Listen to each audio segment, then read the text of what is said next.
The following is an interview and a call to action from two executive committee members of the Bhagat Singh Chhatra Ekta Manch, or BSCEM, a revolutionary student organization from India. The BSCEM is currently waging a campaign against state repression in light of the Indian state's ongoing war against the people, in particular the people of Bastar, which goes under the name Operation Kagaar. Operation Kagaar aims to destroy the Communist Party of India Maoist and displace millions of indigenous people in India, the Adivasis, off their land. In the early hours of February 4th, 2025, 4 members of BSCEM were arrested while doing wall writings at Jawaharlal Nehru University. These wall writings, which are a common practice in Indian student politics, condemned Operation Kagaar and called on the state to end the war on the people. The students were arrested, questioned, beaten, and tortured, all a clear violation of their democratic and constitutional rights. The Indian state, with this repression, aimed to silence these student activists and to send a message to others who dare to stand up against fascist repression. But as you will see in this interview, the state's efforts failed completely. The student activists in BSCEM were not at all deterred by this brutal beatings, torture, arrest, and repression. The BSCEM is calling on people around the world to put pressure on the Indian state to stop the suppression of student and other activists, to enter into the peace talks with the conditions laid out by CPI Maoist, to stop the aerial bombardments, to end Operation Kagaar and the broader war on the people, and to stop the genocide of Adivasis. Okay, comrades, can you two please introduce yourselves and your organization? I am Gaurang from Bhagat Singh Chhatra Ekta Manch, and I'm a member of the executive committee of the student organization. I'm Gukirat. We are both from BSCM and we are both executive committee members. Can you explain what is Bhagat Singh Chhatra Ekta Manch? Bhagat Singh Chhatra Ekta Manch is a revolutionary student organization in Delhi University that works among the students with the perspective of talking on their economic issues and raising it to a level of political consciousness, so that to serve the purpose of having more and more students join the revolutionary movement itself. So essentially, our purpose is to bring the message of Marxism that the students must integrate with the working masses. As I think Stalin in one of his interviews mentions that, ultimately it's the capitalist and the proletariat that is in the struggle, but the which side the petty bourgeoisie and the intelligentsia takes on, that is also one of the decisive factors in the struggle. So with that perspective and with other other settings in mind, we essentially work to integrate students with the revolution, to have them integrate with the workers and the peasants. And so you're here today because a number of members of your organization were doing some wall writings and then were detained. Can you just explain the whole incident? What happened? This happened in February, and then what's happened since then? So we decided to take up wall writing on 3rd February at Jawaharlal Nehru University. JNU is one of these universities in India that is considered to be like a hub of left-wing politics. It has a long history of being this democratic space where students have the right to express themselves, they can raise issues, they can speak against the government. It has had a long history of radical students' movements, and obviously a long history of postings and wall writings. So with that in mind, we went there to do some wall writings, specifically on Operation Kagaar. We'll talk about Operation Kagaar later in a bit more depth. But Operation Kagaar is essentially this counter-insurgency operation that is being taken up by the Indian state to fight back against the people's resistance in the Bastar region of India. So what we were doing there is on the night of 3rd February, we go to JNU campus, and there were 4 of us. We go to the campus, and as usual, we have our spray cans. We walk around the academic blocks. We go on tagging the walls. We are writing slogans such as "Stop the war on people." We also write statistics on how many Adivasi peasants and revolutionaries have been killed since Operation Kagaar has been launched. And we also wrote quotes from the Supreme Court of India, which on various occasions have given judgments like the Republic cannot kill its own children, in reference to the state murdering Maoists and Adivasis. So what happened is, while we were doing this wall writing, at around 1 or 2 in the morning of 4th February, what happens is, now in JNU and in Delhi University in general, in universities in India in general, now what they do is they have private security contractors. These security guards hired by those security contractors on the campus, they what do they do is like, they follow us around for a while, and they pretend like they haven't noticed or they don't care that we're doing wall writings, because wall writing is something very common in JNU. And we also thought it won't be much of an issue if we do that. But then suddenly what happens is there are suddenly 10, 15 guards who surround us. And then there are these quick response teams who show up with cars. And then they grab us, they beat us up, they check our bags, they take our spray cans. And they essentially try to interrogate us, who are you, why are you doing this? And just to be clear, Uh, there's 4 of you. You're going there's around 4 of doing us. some wall writings, which is a standard thing that people do in the universities in India. And then suddenly there's a bunch of cars, there's 15 guards, and they've grabbed you as if you're some sort of like threat to the university and the students, and treating you like you're some big criminal or terrorist or some nonsense. And another thing is that JNU is a public university. So you can't really trespass on there. It's public property. People from all over, they can just walk in. They can use the infrastructure. So this kind of response was something we never imagined that could happen.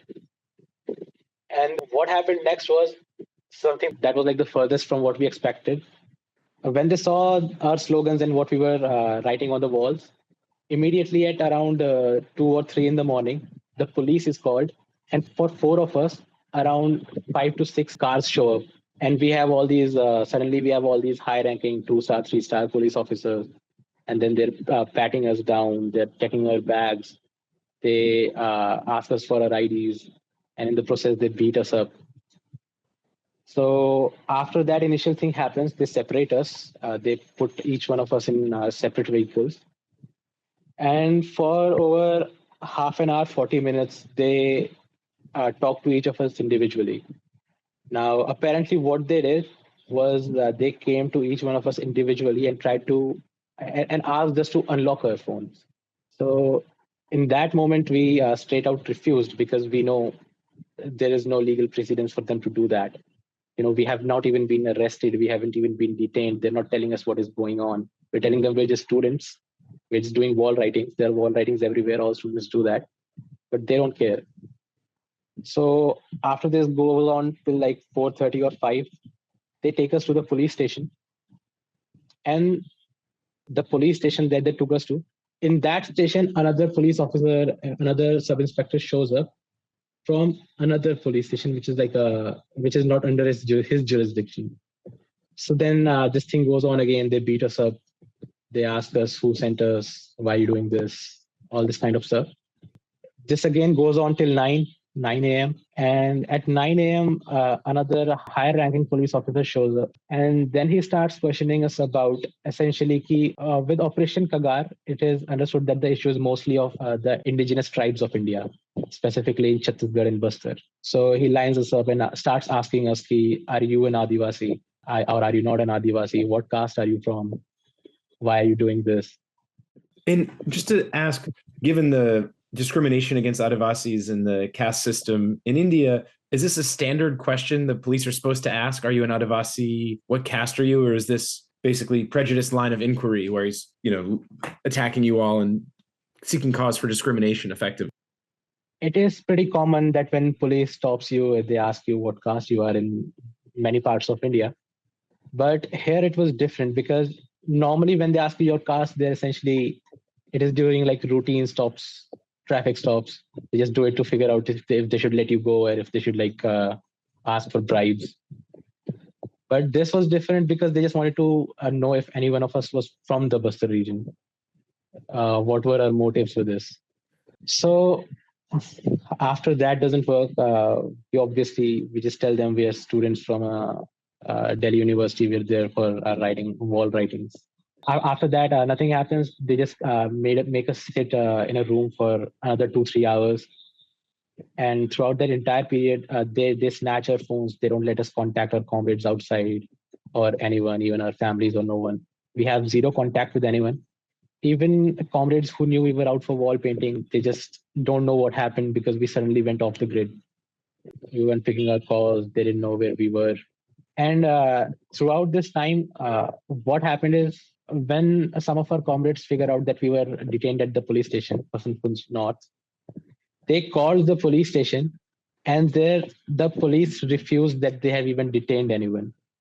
They said we have not detained any students. No such thing happened. You've got wrong information.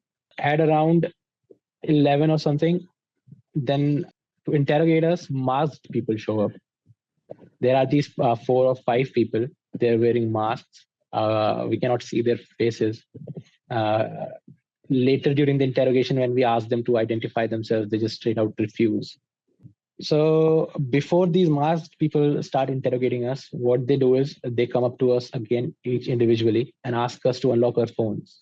When we refuse to unlock our phones, then they take us to separate rooms individually, where they beat us up again until we give them our phone numbers. And throughout that entire ordeal, there's like the room has 2 segments which are divided by a curtain. We have one of these masked men just sitting there and watching us. And then we have 2 or 3 policemen who are just holding us down and beating us up. And they just ask us random questions. Who sent you? Why are you doing this? Give us your phone password. And throughout the entire process, we're just telling them, we will not give you our phone passwords because you have not initiated any legal action against us.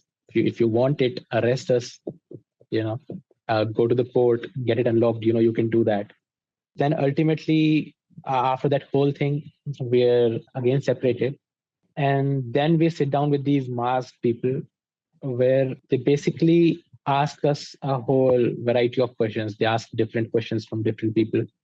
But essentially what they're doing is they're opening our phones, showing us photos from our gallery, and then asking us, who are these people? Who are these people? And most of it is just our friends and family and comrades. And after that, what they're doing is they're asking us questions. Do you know, your organization is a front organization for CPI Maoist, that it is a prohibited organization. They're threatening us. They're threatening us that if you do not stop this kind of politics, your life will be ruined, and we will also red tag your parents. At least think about them. Their life will also be ruined. These were the kinds of threats we got throughout the entire interrogation. So at this point, it's been what, like 12 hours? You've been not officially arrested, but taken to the police station, questioned, beaten repeatedly. Then you said they were showing the photos. These masked people were showing you photos from your phone. Did they manage to unlock your phones, or did they could see some photos through your phones, but just trying to intimidate you, say, okay, they're going to come after everyone in your life unless you comply? No, they actually just managed to unlock the phones. The beating up part was just a part of their intimidation tactics, as we understand it. Oh, so they had some technology that could unlock your phone or something. Yeah. Okay. So it's just to try to get you to break mentally so you'd cooperate with them. And that was all a front. Because what the police here does with a lot of student activists is most of the students in the universities, many of them come from relatively stable families, relatively well-off families. And they decide to join student politics, learn about the revolutionary movement in India. So what these people try to do is set examples by beating up students as brutally as they can, by intimidating them, to scare away more students from joining student unions. The beating up, as we understand it, was mostly a part of this. After that, the entire focus of the interrogation was just this. They just kept accusing us of being linked to CPI Maoists, telling us that if we do not resign from BSCM, then our lives will be ruined and our families' lives will be ruined. That was the entire crux of the entire thing that went on for about 15 hours. And so the whole purpose is to intimidate the student activists. They assume that you will be cowed down and afraid of continued political action, but you weren't. Let me ask, did you find out who these masked individuals were, these mysterious state agents who showed up? We don't know concretely, but things like these have been done by the NIA in the past. And this is not the first time this happened with BSCEM. Earlier, around May of 2024, we had done another wall painting, giving the call of election boycott and upholding the path of Naxalbari for true emancipation. After that wall painting, also there was one ethical investigation that happened, and Gaurav is a founder who was common to those two, and he could later identify that those were the same. Uh, Half of them were the same people who had investigated him earlier from NIA. What is the NIA? NIA is the National Investigative Agency. It is essentially an an agency that was set up for internal security and counterterrorism. So it deals with things like terrorism, narcotics, and human trafficking. And it is a central agency, so it has jurisdiction in all the states. Even though India is constitutionally a federal country, NIA and central agencies usually have to consult with or take permission from the state governments before they can have jurisdiction over any activity in that particular state. NIA is a central agency that has been set up in a way where the entire country is under its jurisdiction. It doesn't have to take permission with any other authority. It can just show up anywhere. You said it's becoming increasingly common for the NIA to do this sort of thing to student activists. But then what you described in terms of what the NIA is supposed to be doing, narcotics, human trafficking, terrorism, Right. They're focusing on students doing some wall paintings or wall writings. Why is that? I mean, I have a sense, but can you just break it down? Like, why are they bringing in this national intelligence agency to intimidate students such as yourselves? This is a part of the wider offensive. For example, there is a movement going on in the resource-rich jungle areas where for the extraction and for the loot of resources, they are killing everyone. They're doing a genocide. They're using the military force to suppress the people's resistance there. So Surajkund scheme was formulated in 2022 in a place called Surajkund in Haryana. The Brahminical Hindutva fascist state is already targeting the people's resistance, the people's armed resistance with its brute military force, doing genocide, raping women and everything. But now the civil societies, the students, the professors, the intellectuals, lawyers, all of these people speaking from here, from the urban areas, from the cities, are being tagged as urban Naxals. Because under the Surajkund scheme, they say that now we have to target not just the gun yielding, but also the quote unquote pen yielding Naxalites. So we will end Naxalism of pen and gun. And for this, they have made these like organizations like NIA, they are using acts like there's an act called an Unlawful Activities Prevention Act. So, like usually we say that bail is a norm, bail is a norm, jail is an exception. But if you are arrested under UAPA, it is preventive detention. Even before your case or you being a criminal has been proved, they can keep you in jail for several years under just a preventive detention that this person might be a terrorist or might be a threat to the country. These are the things that they are using right now. Things like acts like UAPA, agencies like NIA and IB to harass and to silence any democratic voice that is speaking for the people, for the country.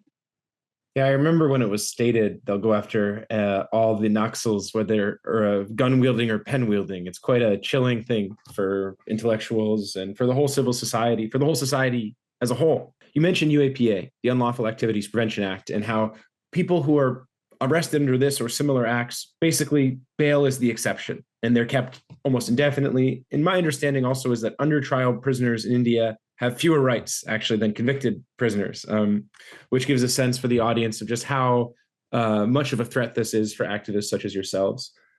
So we recently had Sai Baba on the channel before he passed, sadly, last year. As you know, he talked a lot about the struggles in Bastar and Chhattisgarh, the Adivasi movement, the Naxalite movement.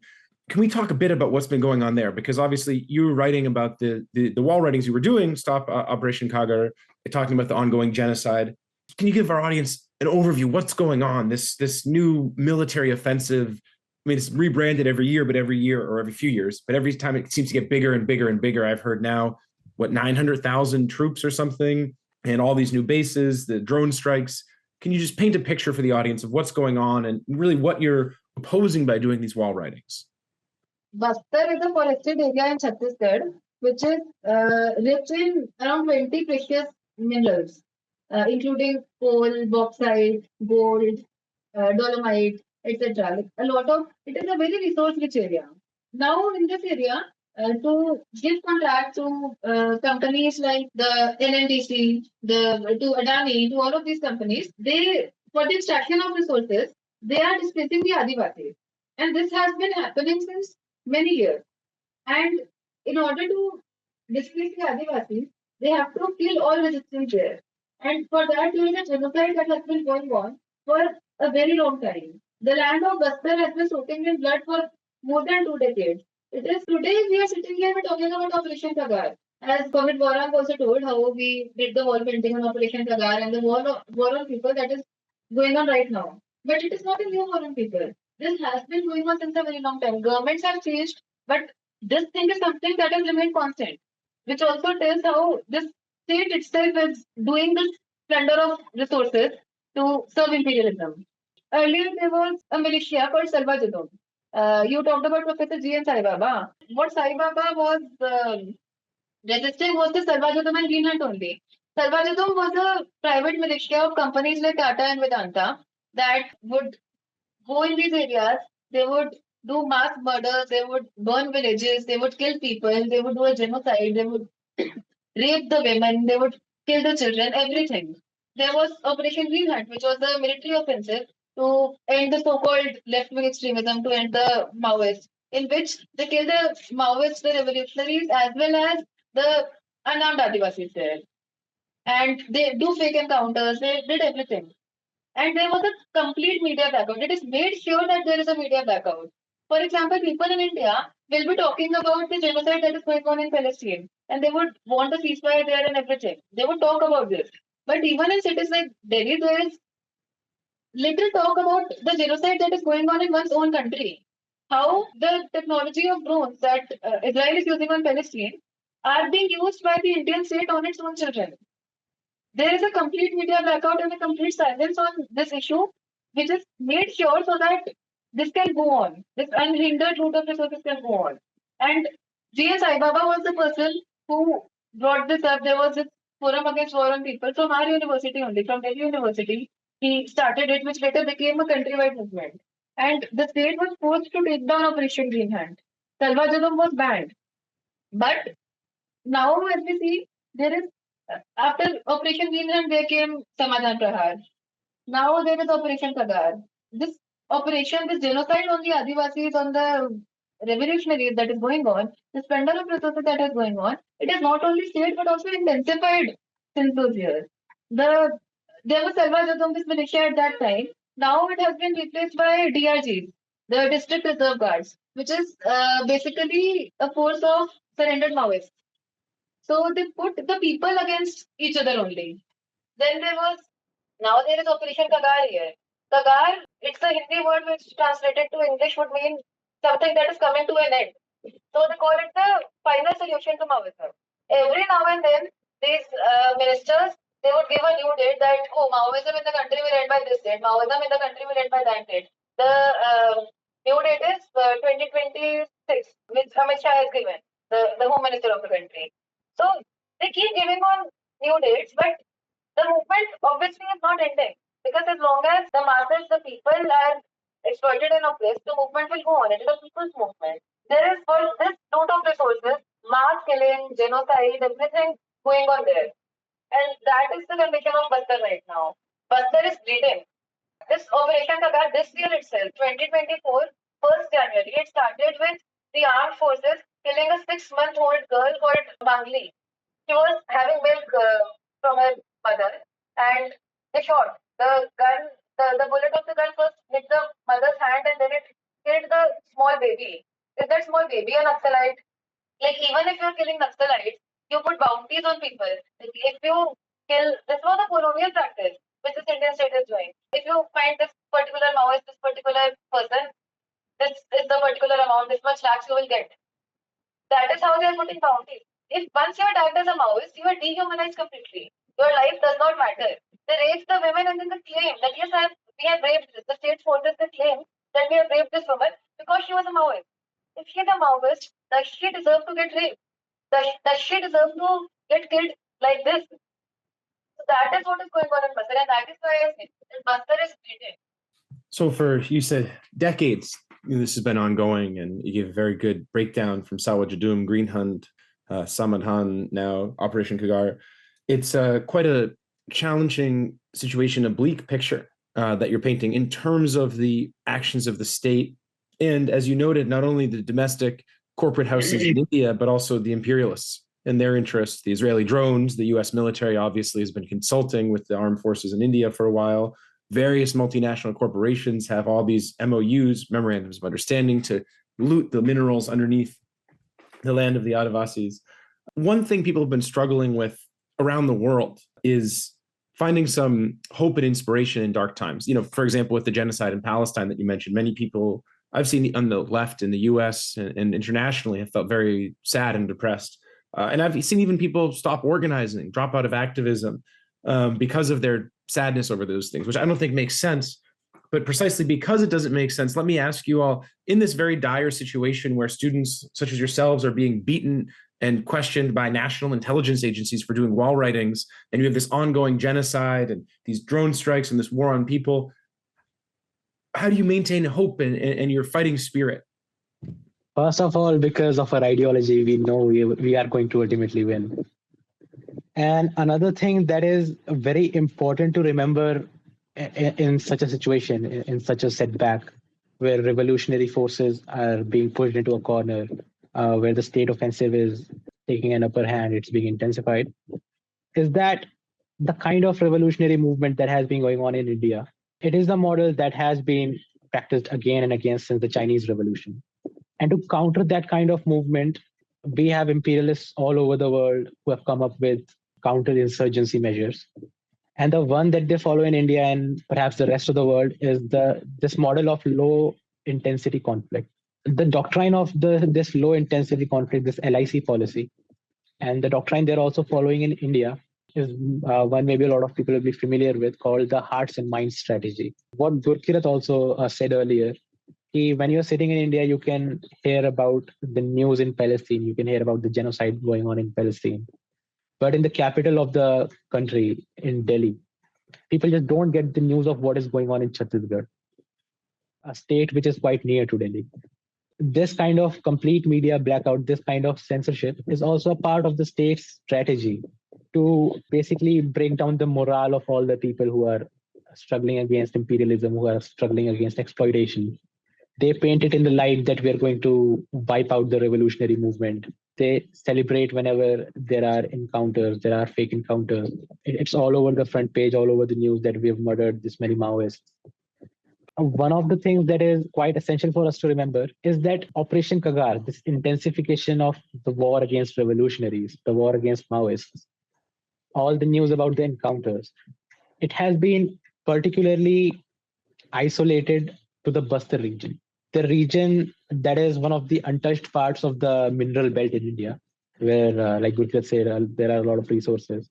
There are hundreds of millions being invested there by foreign imperialist mining companies like Vedanta. But it's also a misconception that the state tries to spread that Bastar is where Maoism is, or Bastar is where the revolutionary movement is. Because what happened is recently there was this encounter of a Maoist leader, Renuka, who was from Warangal, Telangana. I think she was captured alive by the security forces somewhere in Bastar, and then she was tortured and murdered, and they painted it as an encounter. But then what happened is at her home village, the village she came from, the place which is far from the state's narrative of Maoist war, Maoist revolution, or the Maoist movement. There we see a rally of thousands of people who are blocking bridges, who are blocking roads, who are rallying to remember the martyr, to commemorate the revolutionaries' life. Then there are mass movements everywhere, even if they don't openly proclaim themselves as Maoist revolutionaries or Maoists. There have constantly been struggles going on against imperialism, the imperialist policies, the pro-imperialist policies of the comprador government. That by itself prepares a pretty good ground for this movement, for the ideology, for MLM, for the Maoist movement. Even if you are able to isolate and attack the revolutionaries in one particular place, even if you are able to portray it as the victory of the state against the revolution. What you are essentially doing is just showing your investors that you are clearing up the land. You're not actually ending the movement. You're not actually fighting the revolution. This is something that when you're an activist, you learn this thing. And this is what gives you hope that Bastar is just one place of struggle. It is not the struggle. Oh, that's very eloquently said and very inspiring. Maybe the Indian government would do well to learn from Chiang Kai-shek's efforts to over and over again falsely proclaim that, oh, the communist bandits have been eliminated. Then, oh, nope, here they are again, over and over again. But comrades around the world should do well to remember that and not fall prey to the state's hearts and minds narrative, which is aimed, as you put it, not just to keep people in ignorance, but to dispirit those who are supporting revolutionary movements around the world and who want to see them grow and develop and win. You mentioned all these struggles and resistance around the country and those being a real beacon of hope in different ways. But let's dive a little bit more into Kagaar. I know we've talked in broad strokes about it, but what specifically is going on? Especially for international observers, you get a little bit of trickle of news, but this media blackout is fairly effective. Can you just describe like what's happening on the ground? There's drone strikes, these camps being built, and what's the resistance to it look like? So, since Operation Kagaar has started in January 2024, more than 400 revolutionaries and unarmed Adivasis have been murdered brutally by the state. These mass killings, this genocide that is going on, as I mentioned earlier, this operation started with the forces of state killing a 6-month-old baby. There was another incident where an Adivasi goes out of his house to collect tendu leaves. So he climbs the tree for that.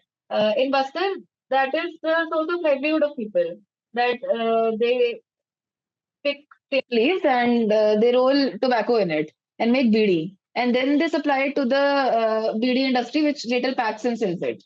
So an Adivasi goes to get tendu leaves and he climbs the tree to pick that.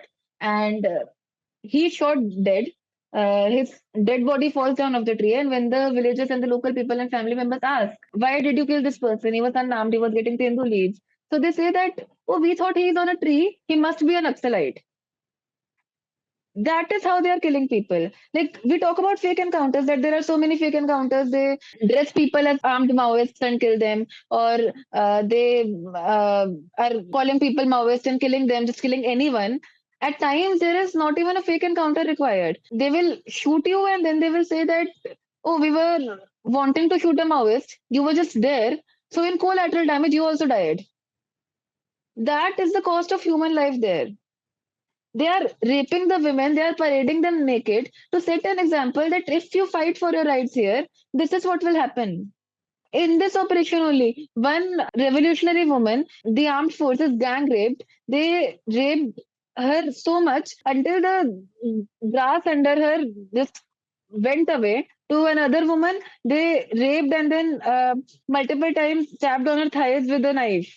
To another activist, they raped and put stones in her private parts. When they kill someone with this much torture, when they rape like this brutally, they put it out like Comrade Gaurang also said that it will make the newspaper headlines. They will sometimes click photos and put it out to create this terror. See, if you dare to fight, if you dare to question, if you dare to raise arms against this is what will happen to you. That is how they use it for their propaganda. Every 2 to 5 kilometers, there is one paramilitary camp there. For every 7 Adivasis in Bastar, there are 3 personnels of paramilitary deployed. There has been aerial bombing by drones, the Israeli technology Heron drones, which Israel is using in Palestine. That aerial bombing has happened 5 times. And the state has denied, but there have been fact-finding reports which prove that there were aerial bombing, there were bomb shells that were dropped, there were people that died because of that. If you're setting bounties, if you're dehumanizing someone like this, even if someone is a Maoist, as Gaurang also said that Supreme Court has stated multiple times that the public must not kill its own children. Even if they are a Maoist, you would not kill them like this. Even if you see it as a socio-economic problem, by that lens also, this is no solution. This going on killing people like maniacs. This is no solution to it. That is what they are doing in Operation Kagaar. They are making forward operational bases in Bastar. They are encircling the entire area.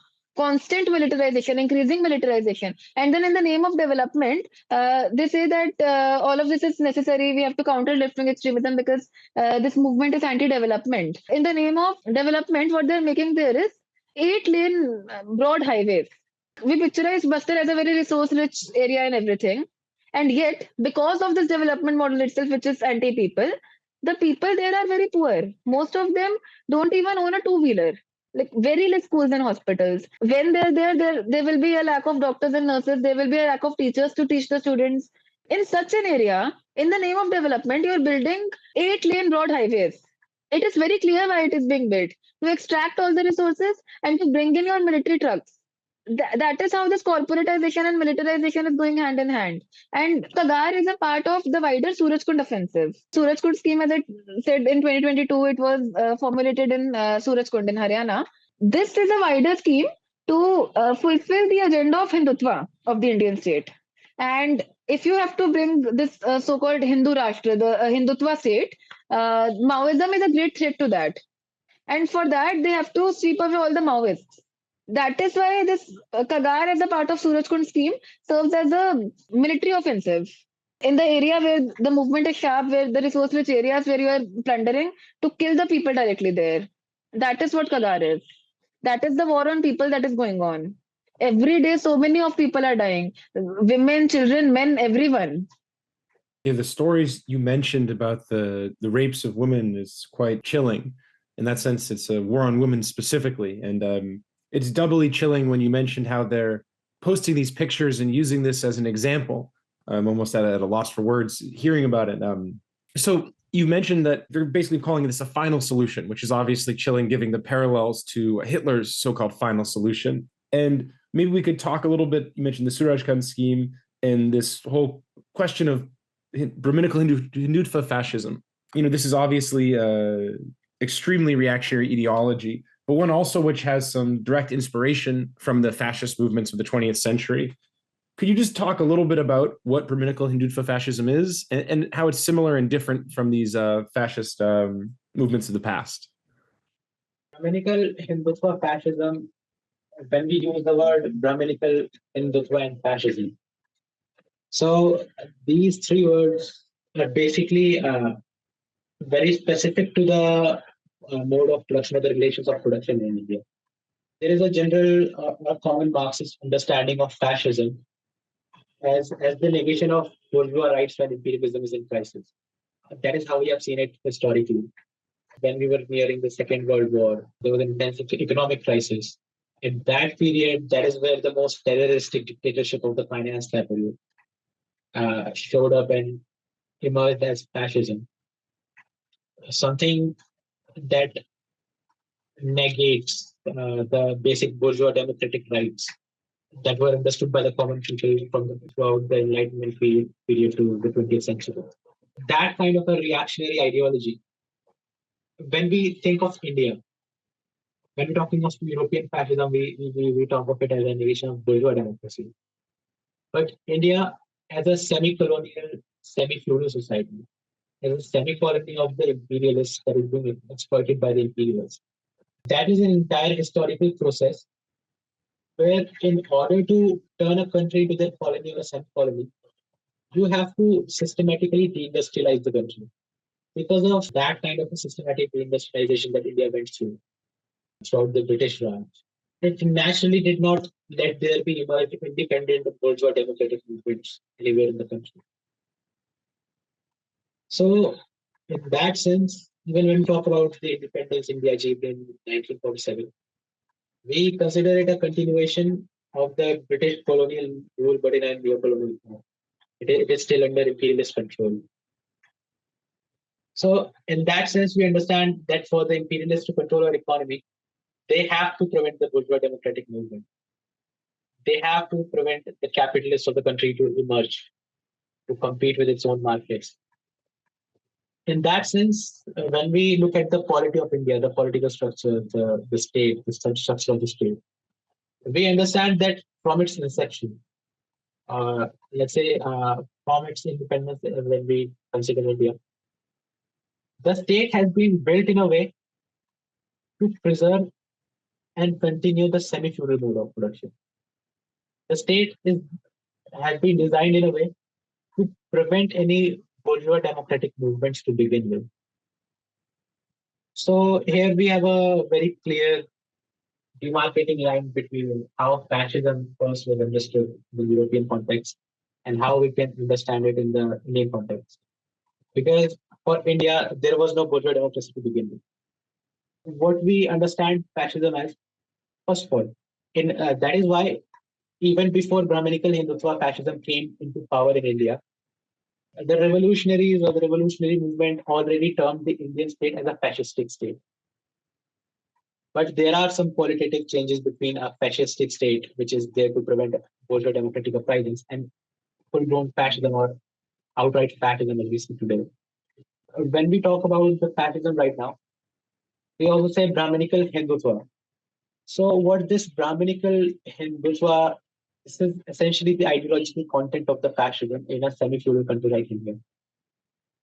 So naturally, in order to prevent a bourgeois democratic movement, a bourgeois democratic consciousness, the most reactionary form of ideology that the elitists could resort to was obviously the feudal ideology.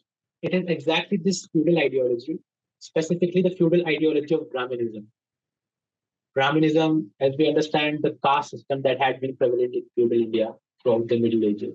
It is in respect to that Brahminism, its synthesis with the more modern Western ideas of statehood. That is what we understand as Brahminical Hindutva fascism. And Hindutva is the ideological form of that Brahminism when accommodated to a semi-feudal, semi-colonial comprador state. When we talk about the colonial history of India, we usually separate it into three distinct categories. One was before the era of imperialism, when India was a colony. And or the third period, the last period of colonization, was when we were directly under colonial rule. But the world had reached a stage of imperialism, where colonial powers had started exporting finance capital into India. This happened during the World War II, after World War II, around 1915 or 1920s. It was around this time when in India, for the first time, textile mills were set up, steel industries were set up, all from finance capital. You see, as the global economic system takes up qualitatively, as it enters the era of imperialism, as the imperialist economic system grabs its hold everywhere, you see in India to its effects, you see two diametrically opposite, two contradictory movements that emerged from entering this imperialist stage. And you see this in the form of the communist movement and the fascist movement, the Brahminical fascist movement in India particularly. Because when we talk about the first Communist Party in India, the Communist Party of India, and we talk about the RSS, the Brahminical Hindutva Fascist Paramilitary, both were found in 1925 within the span of less than 3 months. So it really shows how making that qualitative leap to imperialism and its imperialism's contradictions had resulted in two contradicting forces that represented the two aspects of class struggle. This is where we historically see Brahminical Hindutva fascism. This is how we see fascism in India as something which is just the intensification of war on the revolutionary movement.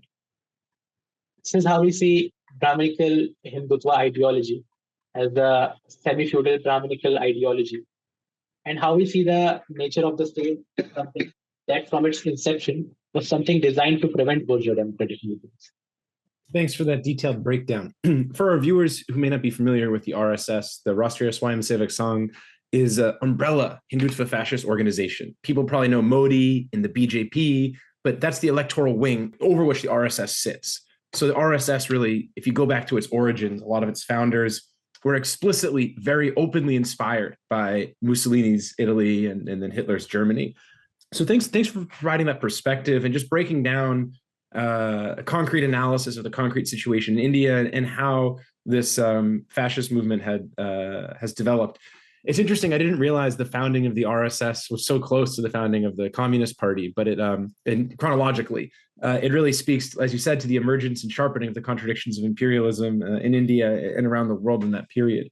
There's obviously a lot more we could talk about the RSS, but I want to circle back to BSCM. Can you just talk about what's the perspective as a student organization doing these wall writings, Ambassador? Can you just give us a little bit of a breakdown of why you were doing this a little more, and like the dynamics in the student movement specifically in India today? Student movement in India has had a long history and has had a long dynamic history. Student movements have played a huge role in consolidating the revolutionary movement too. And even pre-independence student movements have played an important role in fighting against direct colonialism, fighting against British colonialism. If you want to talk about the history of student movements in India, it is a really long history.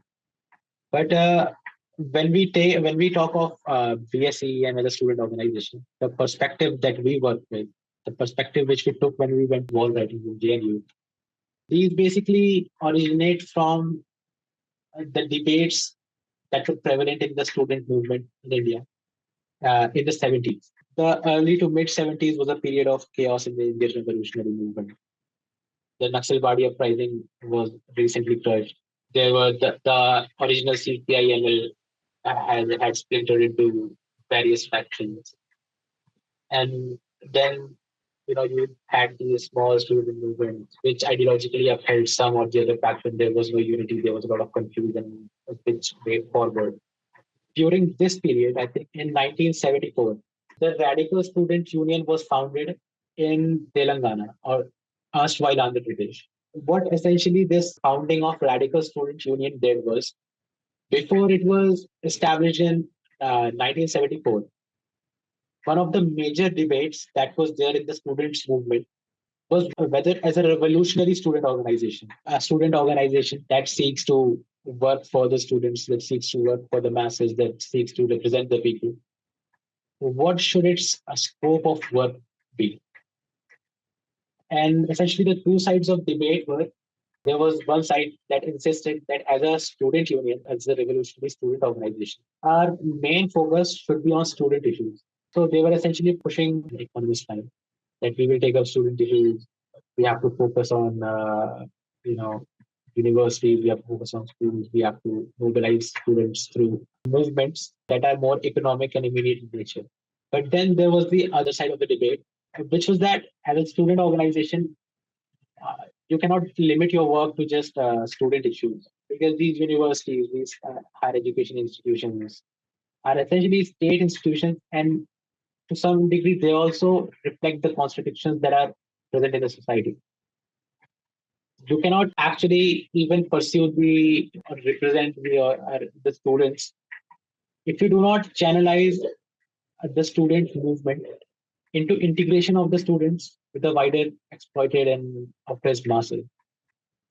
If you do not channelize the students' movement into a movement for a new democratic revolution or a movement for revolution. And it was this debate that consolidated the founding of the RSU.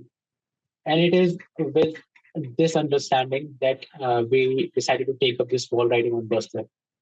Because even if we are here in Delhi University, we still understand our role as a student organization to be something that not only represents the students, but also gives them an alternative, gives them a solution. Because the kind of fascism that we've talked about here, this is a fascism that has been in our university, has been in our campus.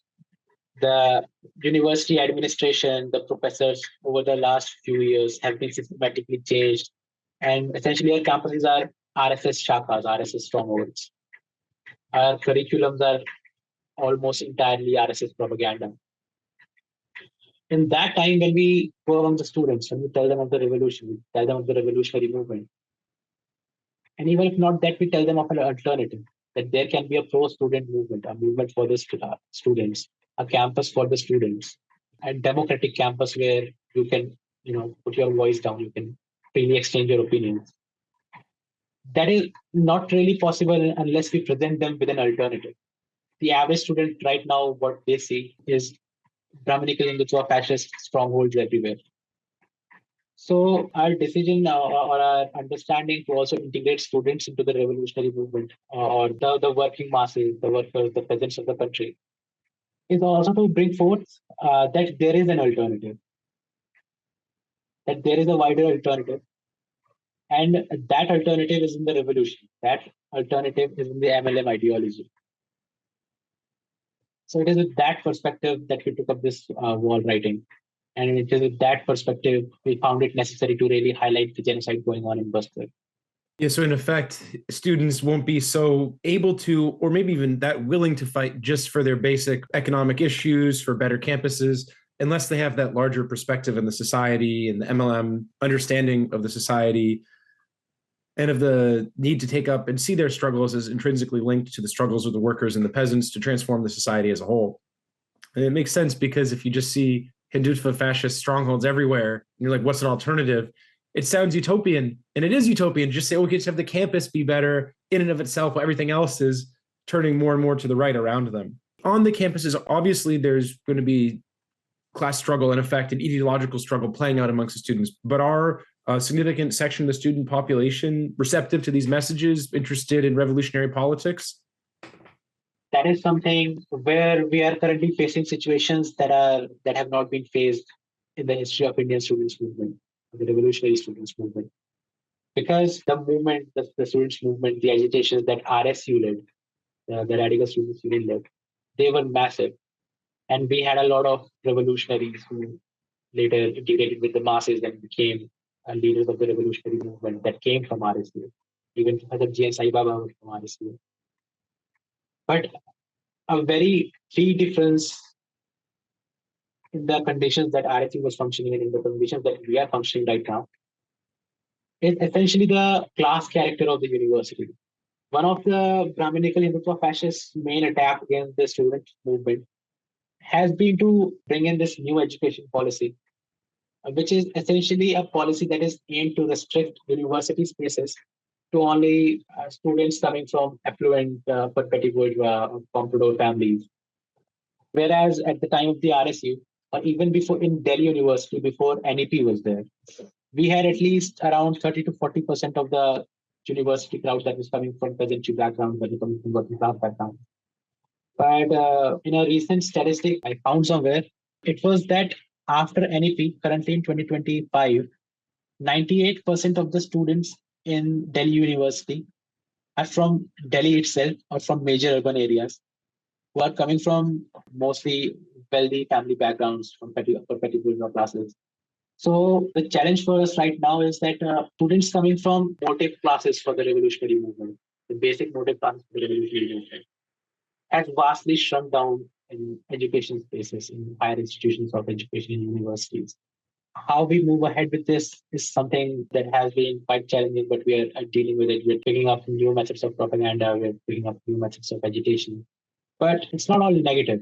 Because of this policy, specifically this NEP, which has really made it difficult for working class and peasantry students to enroll in university, what it has also done is it has sharpened the class struggle within the university. Even if numerically the working classes are smaller, now their contradictions within the universities are sharper. They have to pay fees they cannot afford. They have to buy food they cannot afford.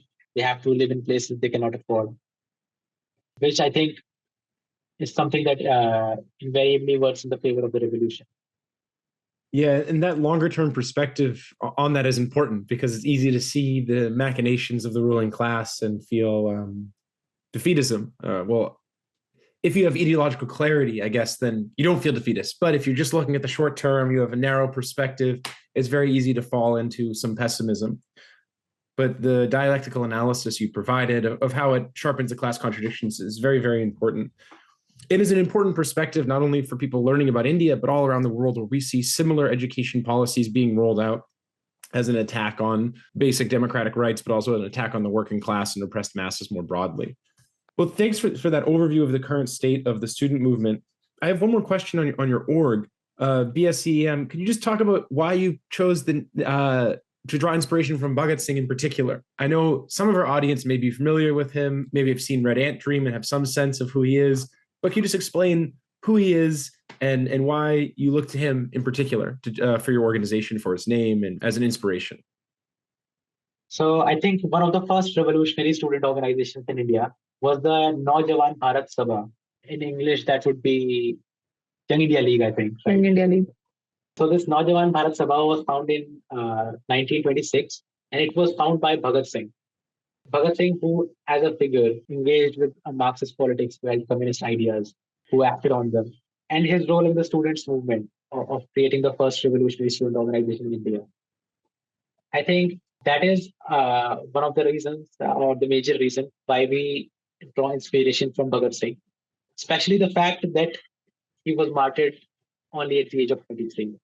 When we talk about the legacy of Bhagat Singh, obviously there have been a lot of attempts to appropriate him by the revisionists, even by the fascists, as a nationalist figure in various ways.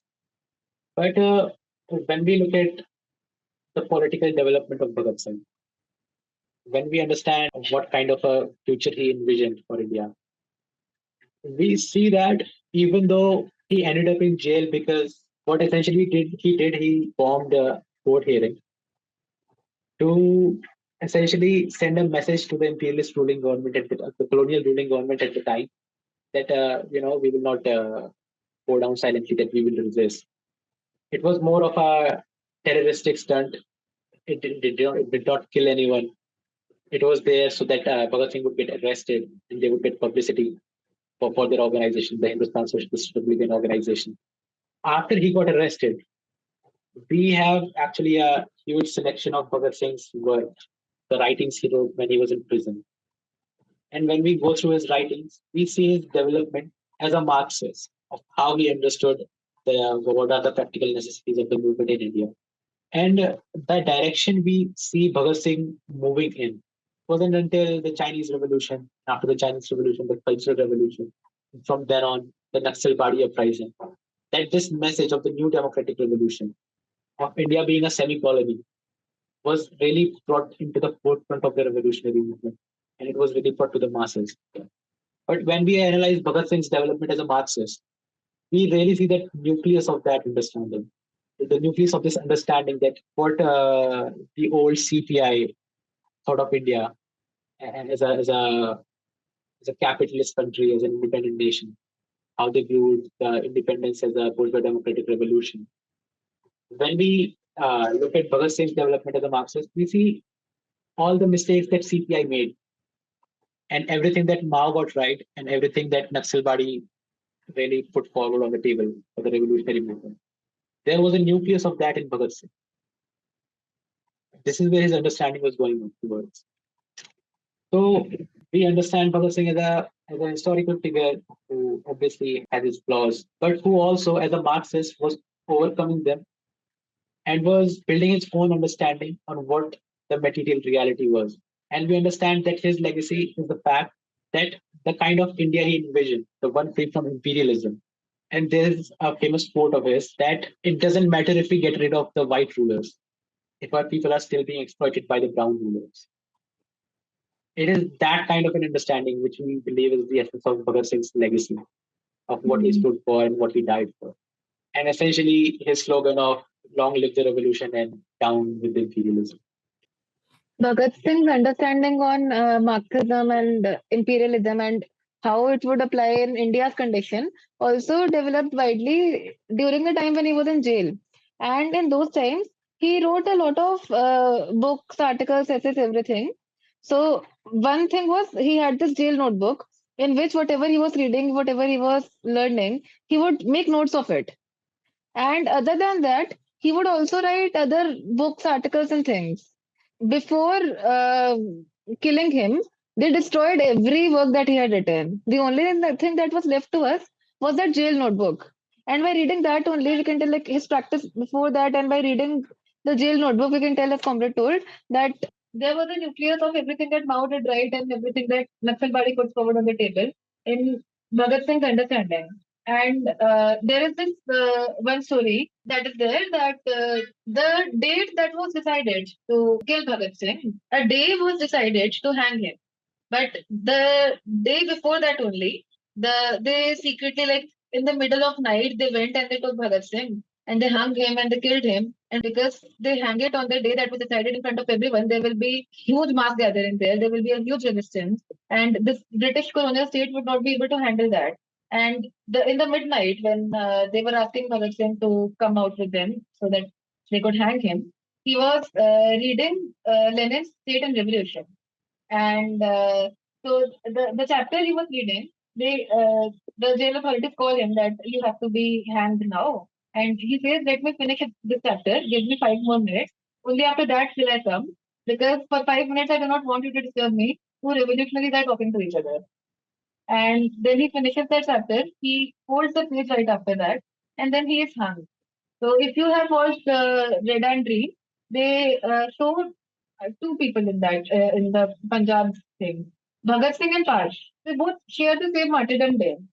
And so Parsh, in one of his poems about Bhagat Singh, writes that when Bhagat Singh was hung, when Bhagat Singh was killed, he was reading this Lenin's State and Revolution. So in that poem, Parsh says that what today's youth need to do is get that book, open it up, and read it further from the page that Bhagat Singh had folded it. Like the ideological development as a Marxist, which was happening with Bhagat Singh also.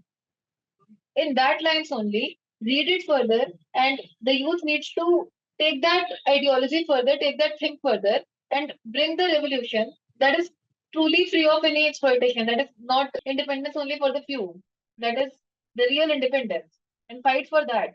That is what Pash also gives the message to the youth about Bhagat Singh. So all of this together is the inspiration for a martyr who died at such a young age. So in that sense, we can trace the thread from Bhagat Singh through the early Naxalbari movement. You mentioned Pash, the poet. I'm also thinking of Charabanda Raju, the late great Charabanda Raju, who said, what was it? The day that I did not rue, August 15th, Independence Day, I do not feel that I've earned my meal. Really just talking about the reality of neocolonialism in India, and that's not real independence. So through these, from Bhagat Singh, through these Naxalite poets to the work that you all are doing in the student movement today to fight for a new democratic India. Yeah, that's very inspiring. Okay, so obviously as a student org, you all have now faced some intense repression, beatings, questionings by the NIA and the police and so on. But as you noted, this isn't an isolated incident. This is part of the overall repression of intellectuals and part of what you referred to before as the Surajkund scheme. Can you just talk a little bit more about that? Explain what that is to the audience and just what this red tagging is all about and how prevalent it is. Because for an international audience, there's some knowledge, but I think people don't quite realize the scale and scope of what the Indian state is doing in part at the behest of its imperialist masters. As I mentioned earlier, in the Surajkund offensive, the Indian state says that we have to end Naxalism of pen as well as of gun. Here, the way they are targeting is any, not just the Maoist movement, but any democratic voice that is fighting for the democratic rights will be banned, will be red tagged, will be called Maoist, will be called urban Naxal. Recently, they had another Chhattisgarh State Public Security Act. They had banned Moolbasi Bachao Manch. Moolbasi Bachao Manch was a democratic organization that was fighting on constitutional terms. It had like 30 protest sites. So in 2021, in the Selgate movement, there was a firing in which 4 people died. One was a pregnant woman. After that, the youth of Bastar, the youth of Chhattisgarh, they decided that they will have to resist this, they will have to fight this. So they made this Moolbasi Bachao Manch, which would fight on constitutional grounds only, which would do what they call peaceful protests, which would call for a development model that is truly for the people, which would say that if you want development, don't make these military camps, don't make these highways, make schools and hospitals for us.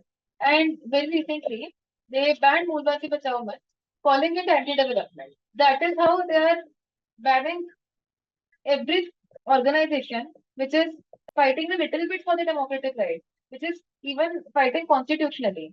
Then another example of this is the Lucknow conspiracy case. Lucknow conspiracy case is this new case which the state calls North Regional Bureau Revival case.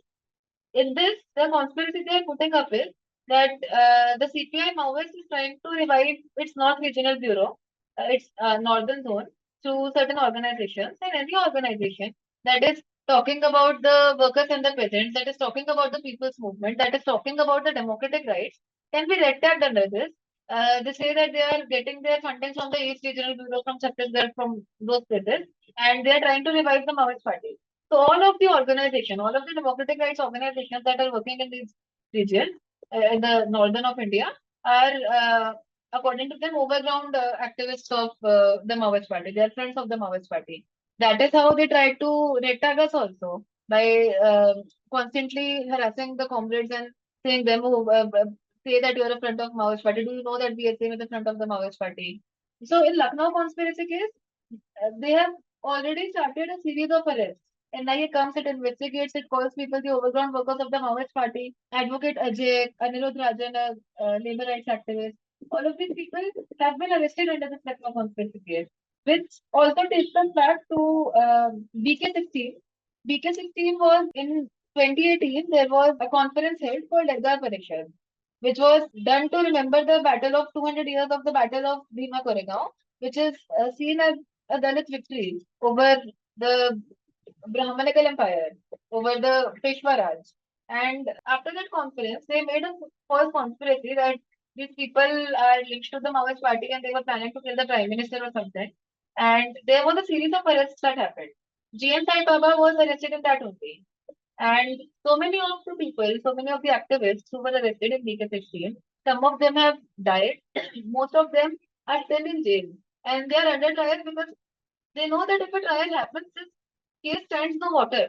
They are still under trial. In such cases, the trial itself becomes a punishment. So while the BK16 prisoners are still incarcerated, they are still in jail and some of them have died, they have started this another conspiracy case called Lucknow conspiracy case in the northern region in Bureau, which is like another BK16 only they are trying to build. And in that they are arresting the activists, they are putting UAPA, their NIA is coming everywhere. The students of a university in Banaras Hindu University, they do a discussion on Manusmriti there. So Manusmriti is a book which the RSS supports, which says that Shudra are meant to serve the Brahmins, which is patriarchal, which is Brahminical, and upholding the legacy of Ambedkar in burning Manusmriti when the students of Banaras Hindu University were doing a discussion itself on, they were not even burning it yet, on burning Manusmriti. They were arrested for 2 days, and in that there is an involvement of anti-terrorism squad. They were opposing casteism and opposing religious doctrine that upholds the caste system, and they were called terrorists for doing this. Huh. That is how much they are trying to red tag everyone who is speaking on any democratic front. That is the Surajkund offensive.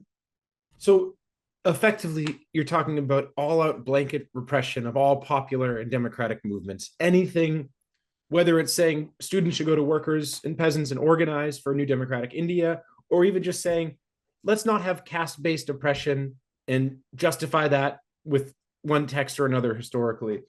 All of that's being labeled as, oh, this is terrorism, this is a frontal organization for CPI Maoist, and all this nonsense that they put forward.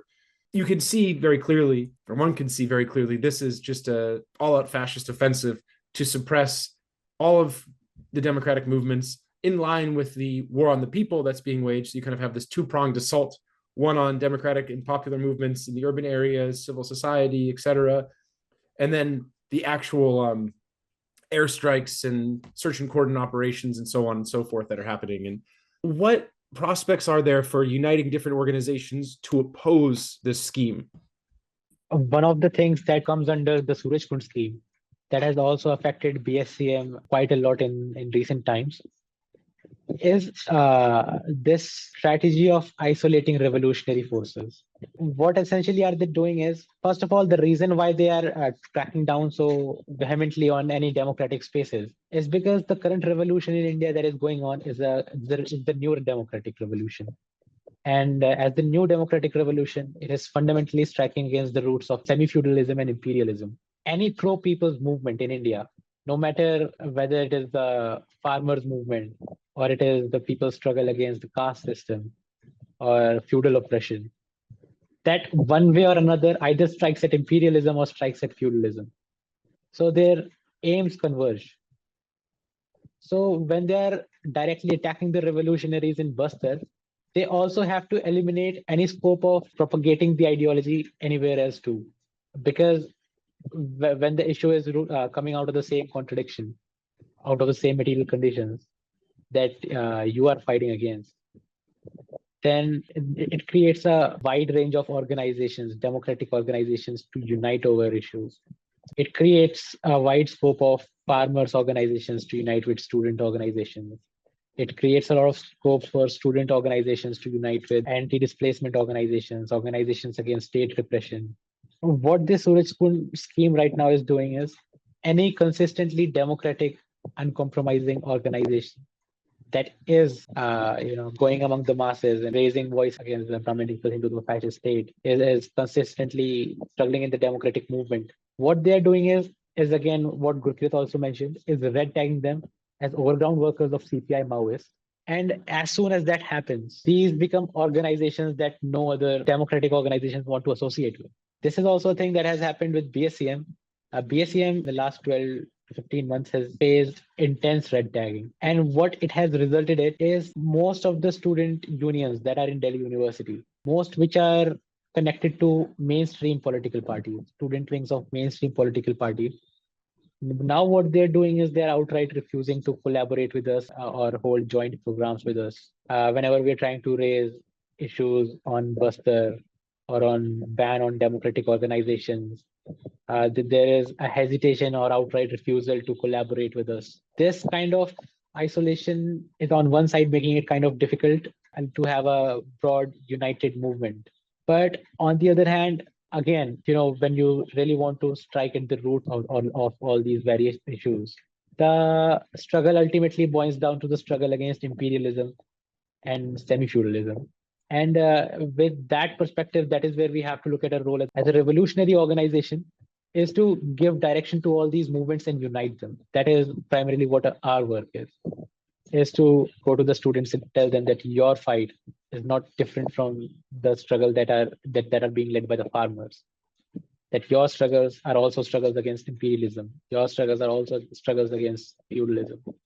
So in that sense, it leaves us with a wide scope of unity with a wide range of organizations. Yeah, absolutely. And try as they might, the ruling classes can't eliminate that objective basis for unity, even if they scare some people for some time. And especially when they're repressing more and more, then most organizations are left with little choice but to find ways to unite in the end. But it's definitely a challenging situation. So I'm wondering if we could talk a little bit about the discussions that have just started recently around the peace talks between the CPI Maoist and the government. Could you just explain a little bit what's going on there? What is this all about? CPI Maoist has shown readiness for peace talks with the state. Yesterday, 3rd April, the Hindu article had two news articles side by side. One was about CPI Maoist showing readiness for conditional peace talks, but the state has refused to agree to any of those conditions. And on the other side, it was another article which was about Bastar itself, which was about an encounter of two revolutionary women. Now, in this entire scenario, we see how the Brahminical Hindutva fascist state, as we've talked about the war on people that is going on, how it is intensifying, especially now under Operation Kagaar, how it is intensifying this war on people for unhindered fruit of resources. It is just going on killing people. It is doing this bloodbath and everything. And on the other hand, this Brahminical Hindutva fascist state says that Maoists are the ones who are blood-hungry monsters who do not want any peace, who want to do all the violence, who are killing people. It is the Maoist movement that is killing the people, and that it portrays and creates a narrative that the Maoist movement is the threat to the people. That is what it is doing. And we see this even more since this BJP government has come to Chhattisgarh. Since then, the state has repeatedly, these ministers are saying that, oh, we are ready for peace talks. It is this Maoist party, it is these Maoists who do not want to come into any peace talks with us. It is these people who are bloodthirsty monsters who do not want any peace. As if they've made a joke out of it. Because now, first of all, while you talk of peace talks, at the same time, doing these fake encounters, killings, rapes, and everything, and even intensifying that, shows your double face. It reveals that. And leaving that also aside, now that the Maoist party has itself saying that we can be ready for a peace talk given you accept some conditions, given you do a ceasefire and everything. It is this state that is denying that is not agreeing to the conditions. So it makes it very clear who is at the receiving end of the war? The war is there, the war is going on. But who is at the giving end and who is at the receiving end?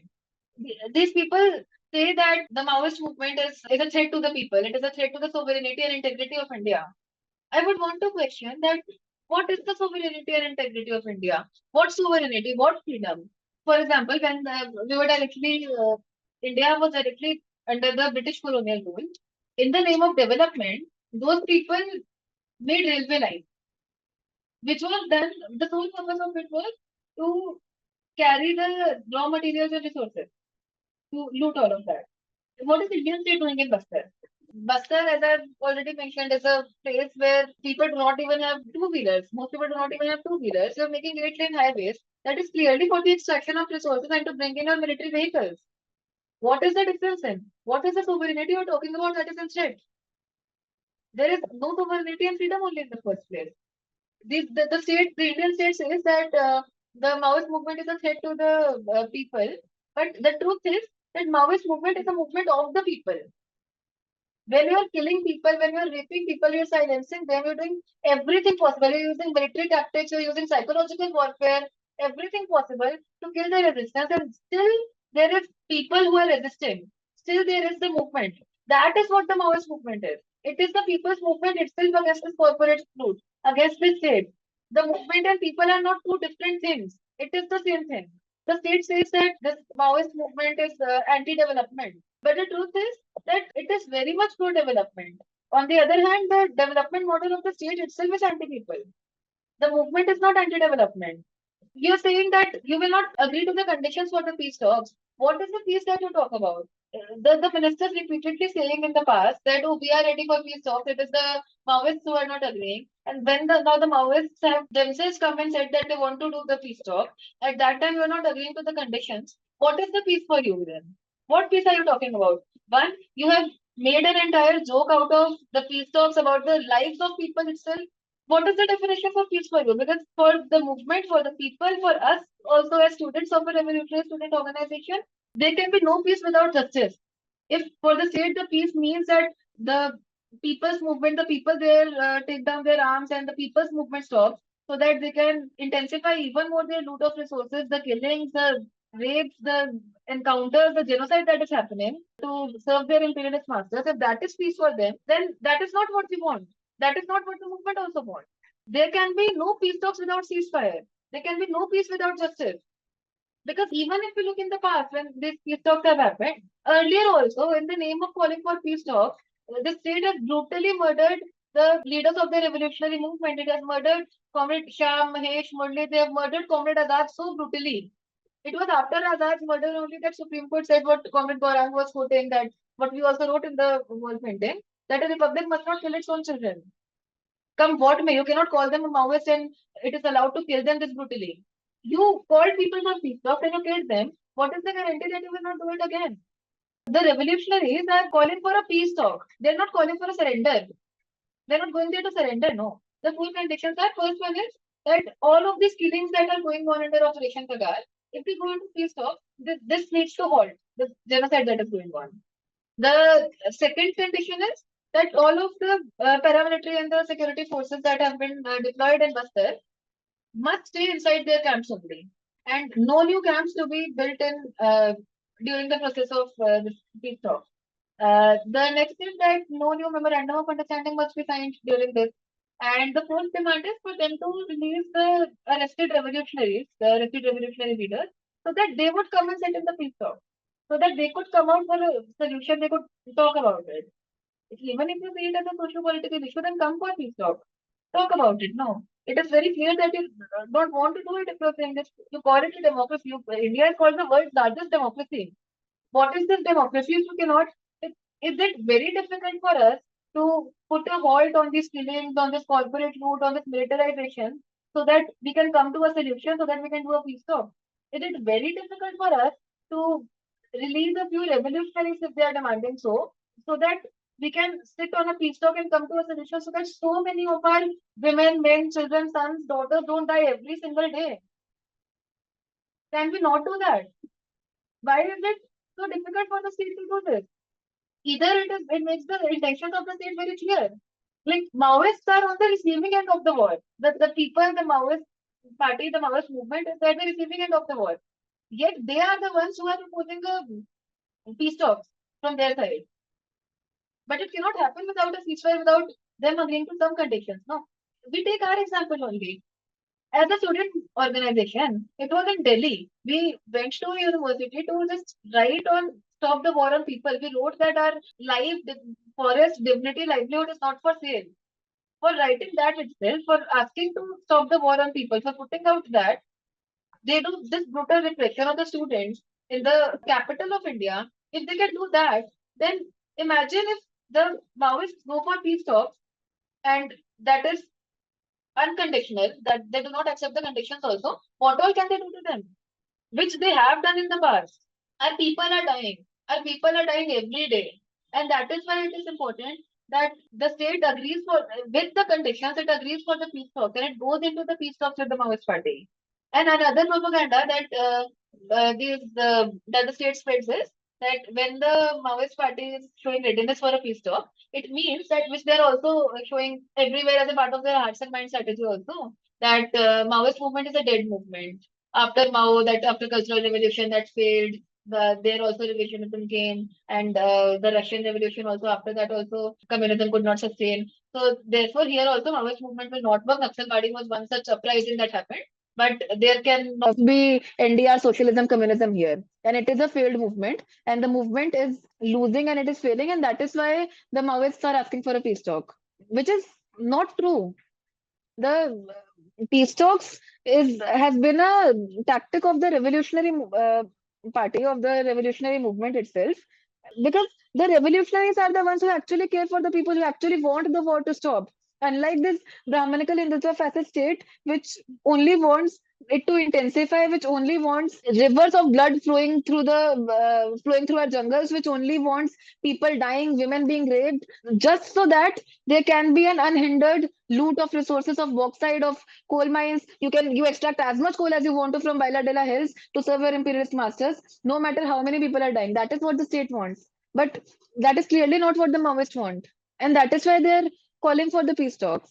And while we sit here with this interview, what we were doing the wall painting on was also a demand to bring this war on people to an end, to stop killing people. And for this, now that it has taken this turn that the Maoists are showing readiness for a peace talk, we also demand from the state that they agree to the conditions and they sit for a peace talk. And we also appeal to all the students, to all the democratically minded individuals to talk about this, to build pressure to from here as mass organizations, as student organizations, as probably united fronts. What we can do is that we build pressure on the state so that the conditions are built for this peace talk, and that we must do so this war on people stops. Thanks for that detailed breakdown. And there's a few things you said that I think are very important for people to really grasp. First is that the sitting for peace talks does not mean that the Maoist movement is going to surrender. It's a very important point. This has been a tactic that's been used, and it really shows the party's continued dedication to the people and their desire to fight for the people's livelihoods and to really push the state to stop its offensive through various tactics. Also, what you noted about how the state has approached past peace talks, the killing of Azad and others, is very important for people to take stock of. And I'm wondering, what is the popular sentiment broadly in Delhi and around the country on these peace talks? Are people supportive of the peace talks and the idea of having this? I know in the party's statement, they called on people to put pressure on the state because, as you noted, the state doesn't want to stop the peace talks. They want to drive millions, tens of millions of people off their land at gunpoint to then clear cut the jungles, strip mine the earth, and sell the minerals to the highest bidder. But broadly, and I'm sure there's a wide range of opinion, but can you give us a sense of the sentiment towards these peace talks in Delhi and beyond, as much as you have a sense of? So as we mentioned about the media blackout earlier also, due to which no news of what is going on in Bastar about the movement and anything is reaching the people. Like in Delhi also, the genocide that is going on in one's own country, a lot of people do not know only about that. So about this particular thing also, there is little discourse as such about the peace talks and everything. There are democratic organizations, there are united fronts, there are other mass organizations that are talking about it, that are putting out joint statements on this, that are putting out their statement that the state must go for a peace talk and they must agree to the conditions that the Maoists are giving. But among the general public, there is little discourse. And then that becomes our duty as revolutionary organizations, as other democratic organizations also, to bring this into the discourse of the general public, to put this out among the general public so that the conditions for the peace talks are set, so that such conditions are set that the state is forced to sit on a peace talk. The state is forced to at least halt this mass genocide that is going on. So, a few times throughout the course of our discussion today, you've mentioned this narrative from the state that the Maoists are anti-development. And you noted that in reality, they're fighting for a pro-people form of development, a form of development that doesn't involve building eight-lane highways in jungled areas where people don't even have a motorcycle, let alone a car. So can you explain what is this pro-people form of development the Maoists are fighting for? Because if comrades who are watching this video haven't read so many books about the struggles in the Maoist movement in Buster and elsewhere, they may not be aware. But I think it's very important to really see the contrast between the state's development model, which is clear-cutting the forest, filling the ground with blood of the Adivasis and ripping out all the minerals, and what the Maoists are fighting for. Could you just explain that a little bit? Well, to really explain the alternative model of development, how Maoists are called anti-development, but they have their own Jantana Sarkars, they have their own revolutionary areas where they have their governments, they have their committees, and they have their own developmental programs. To really understand those programs, I think first you have to really understand the kind of society that the people living in those regions live in. When we talk about development, as Marxists, we talk about controlling the means of production, not being controlled by them. Right. So in that process of conscious development, you want to talk about that, you also have to talk about the mode of production that is going on there. So these Jantana Sarkars, these revolutionary peasant communities that are there in Bastar, that are there in Dandakaranya forest region. This region particularly till now has been mostly populated by the indigenous tribes of India. There are various tribes, there are a lot of tribes, different languages, different cultures. But one common feature about these tribes was their extremely backward agriculture. They only had like elementary, what do you call it, basic agriculture. They did not have the kind of systematic farming, or they didn't have irrigation either. They were dependent on rainwater for their agriculture. So in that kind of a society, first of all, one which is totally dependent on agriculture and farming. And second, the kind of farming that is dependent on natural bodies of water that still does not have an irrigation system. In that kind of context, when we talk about development, we talk about the development of the people. What does that development look like? What would the development of a early agrarian society would look like to you as a Marxist? A development of the people, right? Now, with the state's model of development, where what they're doing is they're opening up mines, they're opening up the lands for these fund mining corporations. What it is doing is it is essentially displacing most of the people from the immediate region. And because of the mining operations, we have seen this in Odisha, we have seen this in Jharkhand, we've seen this in Maharashtra. Whenever a land has been opened up for mining, you have area well within the radius of 100 kilometers, 150 kilometers, where all the groundwater sources are polluted, where all the lakes are polluted, where the rivers they have red water. These kind of things not only just displace these people from the immediate location, but also cause a large scale famines and food shortages and displacement on a much wider scale. So in that sense, when we talk about alternative model of development, what the people of Bastar are doing, or what the revolutionary movement is doing, it's essentially the development of the people. Advance the agriculture. There are a lot of sources where you see as soon as the revolutionary peasants committees were formed, when the Jantana Sarkars they came into power, one of the first things they were doing was that they were building an irrigation system. They were building dams. They were building canals. They were teaching these new methods of agriculture to increase yields. so you can get more produce on the same amount of land. So this is the kind of alternative model of development, the one that focuses on schools and focuses on education.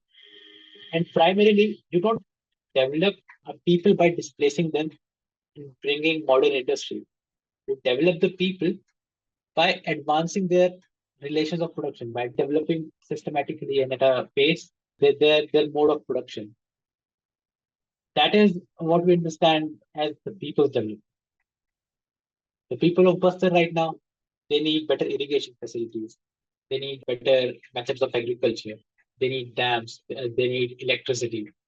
And providing this, developing this without displacing the people, that is what the alternative model of development is. Development for the people, not at the cost of people, for a handful of corporations or a handful of imperialists. Thanks for explaining that. I remember reading years ago when I read Satnam's book, Jungle Nama. He talks about the development, and he was writing that in the early 2000s, but the development not only of these dams and irrigation systems, but also then teaching people how to raise fish and all sorts of different levels of development. And so with these Janatan Sarkars, the revolutionary people's governments, they've basically set up a model of people being involved not only in advancing the production, but involved in all levels of the society, a systematic empowerment of the Adivasis in Bastar, which is obviously quite different from the state's plan of just driving them off the land or killing them. Could you explain a little bit just why the new democratic revolution is the way forward for India? And just contrast that with the plan that the Brahminical Hindu fascists have, or Hindutva fascists have, and that the imperialists have for India. Like, what are the two paths forward in front of the country? When we first, I'll talk about the RSS, the Brahminical Hindutva fascists. There is the seminal magazine which actually covered quite well the economic policies of the RSS, what the Brahminical Hindutva fascist organization itself, propagates as their economic model.